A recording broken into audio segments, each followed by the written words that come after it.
And a good Monday morning, Birds Nation. Appreciate you streaming on in here on Birds 365. A schedule week.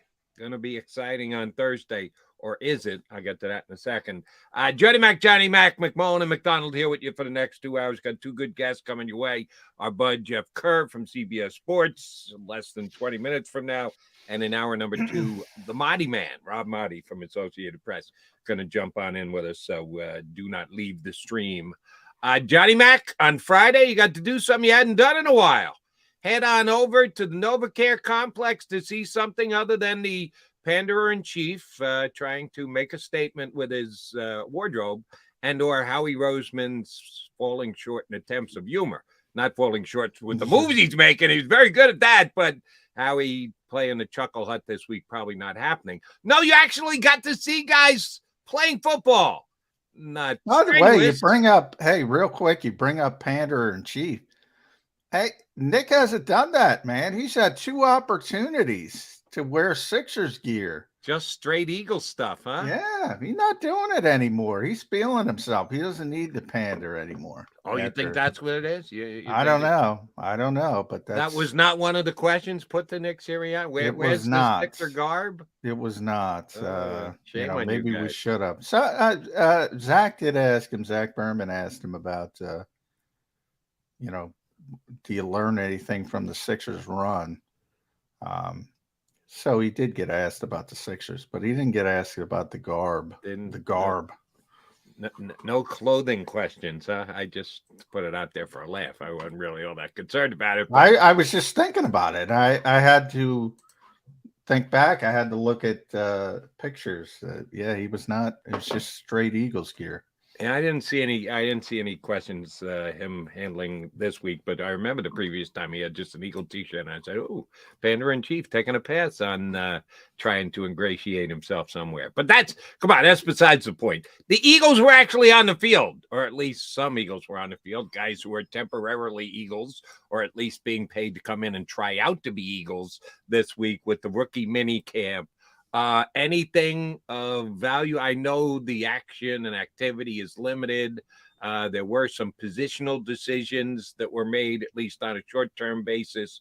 What did you get out of the short-term look you got at the Eagles or potential Eagles that were working out Friday down to NovaCare? We got 15 minutes, so it's exciting. I did learn what. Yeah, back in the day, we used to be able to watch the entire practice and rookie mini camp. No more. So it's really difficult. In fact, I asked Nick, like, how, you're out there for 45 minutes. There were, I think, 19 tryout players. How do you gauge those players?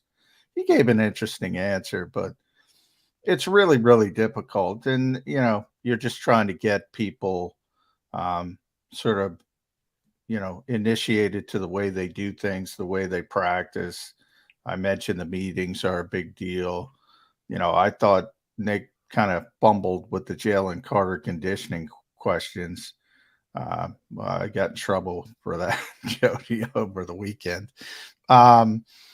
He should have just shut it down, right? Because he ultimately shut it down. Like, he went through the weeds like three, and he kept bringing up the entire teams. Nobody's ready to go on May, whatever it was at that time, May 5th. And he's right. Nobody's ready to go on May 5th. Maybe Devin Allen's ready to go. I brought that up. I mean, he's winning the Penn relays, so maybe he's ready to go. But not too many people are ready to go.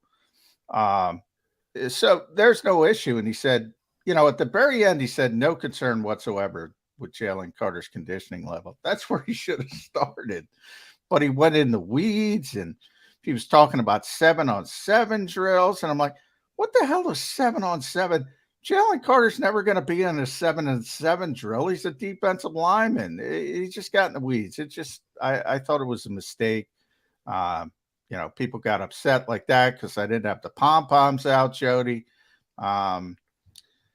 So, I mean, look, he looks good to me. I mean, he carries his weight well. He's a 315-pound guy, but he's not, he looks in fine shape. I don't think it's going to be an issue. I understand why it's got to be raised because he showed up to his pro day out of shape and he wasn't able to finish drills. These are legitimate questions. Yep. But ultimately, when I think he gets into an NFL building, which he's in now, in an NFL strength and conditioning program, I think he'll be fine. But it's something to keep an eye on.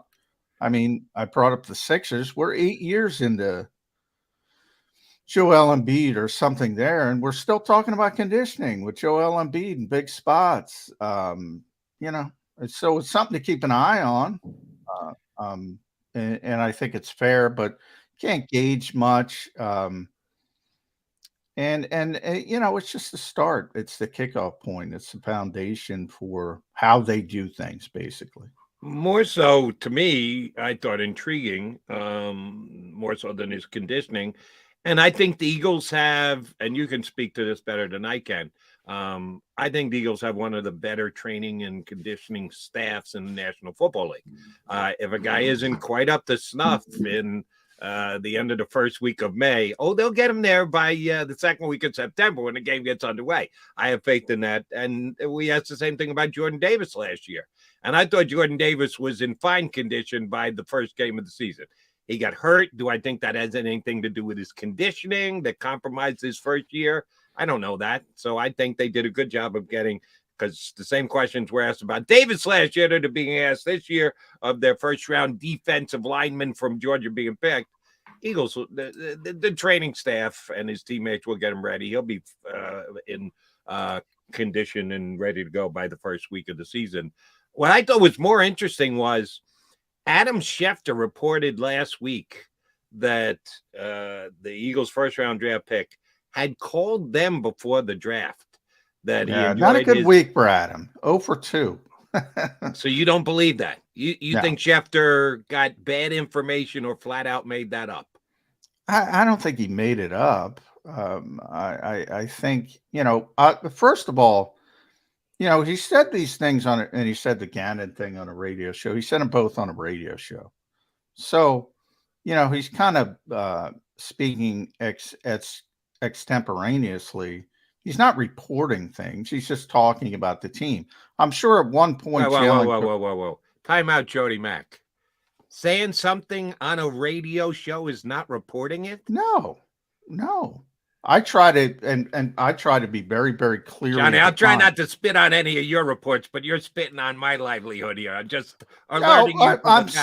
I'm saying you're speaking. There's a difference between officially reporting something as a journalist and going on the radio and talking about a team and talking about things you've heard and talking.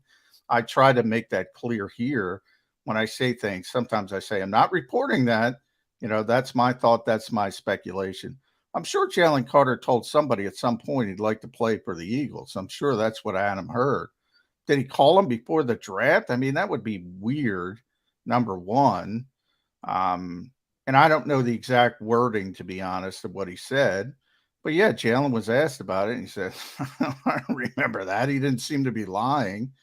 And the Gannon stuff we talked about, it's Before we get to the Gannon stuff, I want to further tie down this point.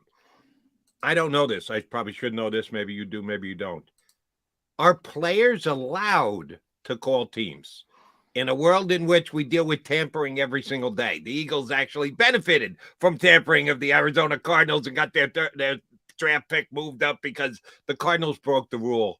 Are the players allowed to talk to teams? Are teams allowed to talk to the players? Certainly, whoever makes the call would be the one who would start the process. But are they allowed to? Could that have possibly been it, that someone told Jalen Carter, listen, you weren't supposed to call the Eagles. Ixnay on the call the Eagles, we're not going to admit to that or cop to that if it's against the rules. It's interesting. I'll check into that. I would say it's more problematic from the team standpoint. They have limitations. But I don't even know that. And in this world of Zoom and all that kind of stuff, you get somebody's number, you text them, whatever. It happens all the time. Drew Rosenhaus has a long history with the Eagles.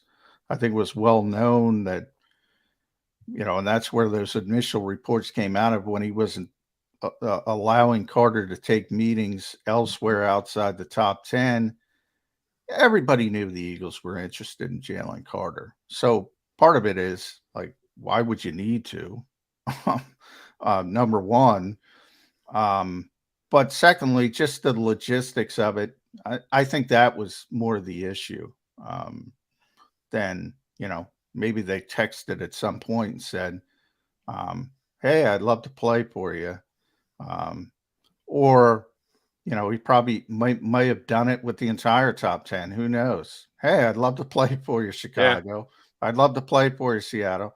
I mean, I don't think it's a big story either way, but just the way he reacted to it, it didn't seem like he was, it was like an automatic no. It was like, it wasn't even thinking about it. And remember, he's a 21-year-old kid. Maybe it's a little bit more difficult if you got your hand caught in the cookie jar. And I don't even know if he did. I think it's a big nothing burger from both ends of the spectrum. But I mean, it was pretty clear he didn't make that call for whatever it was described. And that's fine. I mean, who cares? Here's why I would care, John, and neither you nor I apparently know the answer. Are there rules against it? If there were, then there could be some action taken by the league, because they have decided all of a sudden, after years of allowing teams to tamper, and you've done the combine before, it's the biggest tamper fest you've ever seen, and the NFL just turns a blind eye to it and lets general managers talk to agents who are representing free agents. Oh, we're not talking about him, we're talking about the other guy. When you know full well they're talking about players they're not supposed to be talking about, all of a sudden the NFL has got very sensitive toward tampering, to the Eagles' benefit this year. And if he did make a phone call and he did talk to the Eagles, and there are rules specifically, that would be a bad look for the Eagles, I would tell you, after complaining about tampering. Exactly. Yeah, I mean, but who are you tampering at? He doesn't belong to anybody. So I don't know how much he can do about it. Well, but again, we know the NFL has certain rules in place with the team calling the player, and you could defend yourself by, well, he doesn't belong to anybody. We can put any calls we want. What do you mean we can't call him? So the NFL does have rules that limits the communication between players and teams before the actual draft. Yeah, and there's weird, like obviously top 30 visits are top 30. They're limited to 30.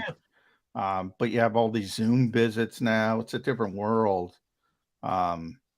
When it comes to that kind of stuff. And when you're talking about a player or talking about a team, I mean, let's pretend that Jalen Carter made the phone call and said, I want to play for you, Eagles.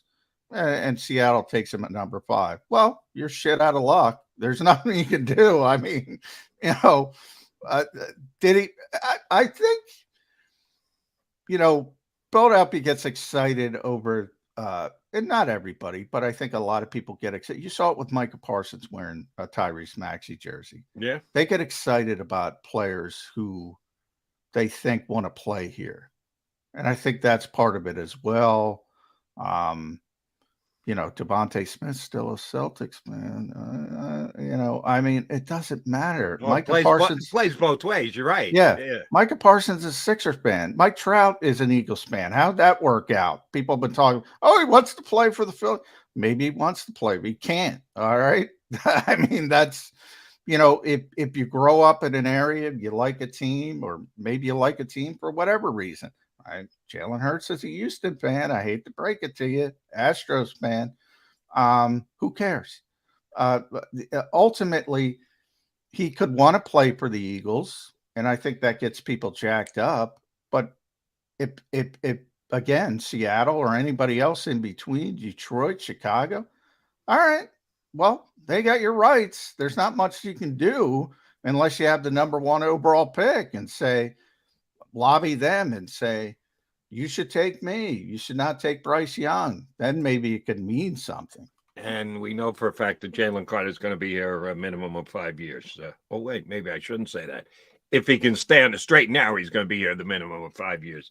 And he did get his first Eagle workout in. One quick note before we get our first guest up. Jeff Kirk's going to join us coming up in a couple seconds. About some people are more into and make a bigger deal about something, like a Michael Parsons in a jersey for the 76ers and the like. Here's one that I absolutely positively don't get.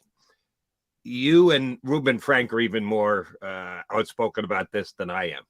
I actually do note the jerseys that the Eagles wear and the matching of the shirts and the pants. I don't tie it to the outcome of the game. Oh, the Eagles lost because they were in their No. I'm not doing that. But I do take note of it. And there are certain jerseys I like better, color combinations I like better. And then you play the game, and that's all that matters. You guys don't even care. Ruben's famous quote of 5 minutes after the game, I couldn't tell you what uniform they were wearing. I'm 100% with Ruben on that. Understood. I'm not far from you guys. I'm a little bit more in tune than you two. But what I care about almost nil is player numbers. And because the Eagle players showed up this week and the workout player and the undrafted free agents that were signed and those that were actually drafted were signed numbers, I don't care about a play. When I was a kid, and we're talking 50 years ago, I really care. I could tell you the starting lineups numbers of every single player on all the teams that I root for. Now, just pick any Eagle offensive starter, John McMullen. Pick one. Jalen Hurts. I don't know what his number is. I really don't. I honestly am telling you, I don't know what number Jalen Hurts wears. I don't pay attention to it a little bit. Number one, baby. Number one. Oh, that's right. He's number one. He changed from number two. Right. He used to be number two, so now he's number one. Shoot, yeah. I should have known that just because of that. But recalling off the top of my head the video of him dropping back, I'm watching the ball. I'm watching the offensive line. I'm watching his eyes. I'm not watching his number. I don't care. No, I'm what with number you. He wears. You know, I'm with you almost 100%. There's certain guys I know what their number is just because they're such big stars. It's thrown into your base. I'm with you. When I was young, I used to know, like, everybody's I'm a big number. Julius Erving guy. So when he came here, it was all about 6 for me. I was a big Reggie Jackson guy, so it was all about 44. And what number did Doc wear as a net? 32. Correct. Yeah. Yeah. And you're right. And I started to think about, I also used to love all-star games when I was a kid. And I hate them now. I legitimately hate them now. It's not even about being, apathetic. I hate them. And I'm like, what changed? What changed? And I'm like, I was a kid. I didn't realize it was stupid. It looked cool. Same here. It's for kids, all-star games. It's not for adults because you figure out what nonsense it is. So same thing with numbers. I was into it as a kid as well. Now I could care less. And by the way, for the people that like jerseys and they want to get you, be very wary of these early numbers because, you only have a certain amount of numbers. And if you want to buy somebody's jersey, they might change it when they cut down to 53. So be very, very wary. I remember when I first got to cover Randy Moss, who turned into obviously a legend. He wore 18 in training camp and ultimately ended up as 84. And everybody's like, they're all buying Moss jerseys, 18, and bang, 84. And that's the number he made famous out there. So be very wary, like Nolan Smith. I felt bad for Nolan Smith because, he was 4 at Georgia. He's got this nice 4 chain, number 4. Can't have 4 here yet. He might talk to Jake Elliott, might want to give him some bucks of that signing bonus. Who knows? But right now he's 3. And if you want to buy a Nolan Smith jersey, just pump the brakes. Wait till the 53 at least. Be a little patient. For those of us who bought Howie Roseman's explanation of Jalen Hurts' tremendous, inexpensive backup the night that they drafted him while everyone else was losing their mind. And the proud said, I kind of like the pick. If you bought that number 2 jersey, Yeah, 1 year, and he's going to be thought of as number one for the Eagles for many years to come. But you can still rock that number 2 jersey down at the Eagle game. People are going to look at you like, what the hell's he doing wearing And by that the number way, 2? I always, for people that do want jersey advice, always buy the throwback. Then you don't have to worry about it. That's very true. Yeah, locked into that one if the guy has since retired. Not retired, John McMullen, nor Jody McDonald, or Jeff Kerr from CBS Sports, who's going to join us next on Monday edition here on Birds 365. Do you